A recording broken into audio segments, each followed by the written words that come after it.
আমরা যারা শিল্পায়ন করি আমরা স্টার্ট করি জমি কিনার থেকে, তাও ডিসপিউটেড ল্যান্ড, এক জমির 4টা মালিক, 4বার কিনতে হয়।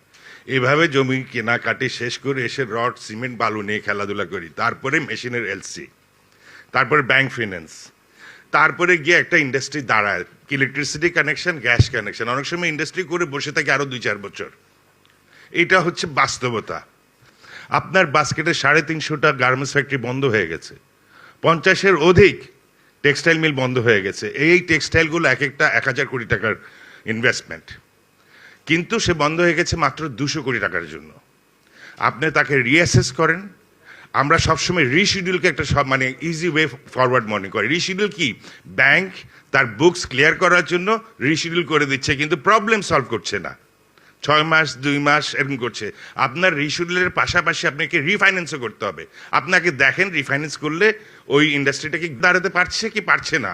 যদি পারে আপনাকে এটা সার্ভিস করতে হবে। এই যে 300টা ফ্যাক্টরি বিজিএম এর বন্ধ হয়ে গেল, এর মধ্যে আমি মনে করি বেশ অর্ধেকই হচ্ছে ব্যাংকের দোষ।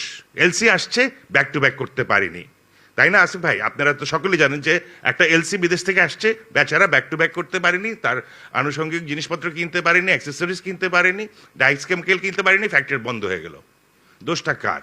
এই যে আমরা যে হাইকোর্টে যাই, রিট করি, যথেষ্ট আমাদের রিট করার সুযোগ আছে বলেই করতে পারি।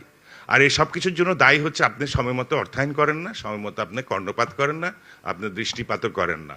আমার মনে হয় এই সরকারের আগামী 180 দিনে নতুন কিছু চিন্তা করে, ওভার অ্যাম্বিশিয়াস কিছু চিন্তা না করে, যেগুলো আপনার বাস্কেটে আছে এগুলাকে কিভাবে আপনি রিপেয়ার করবেন সেই দিকে চিন্তা করা উচিত, আলোকপাত করা উচিত।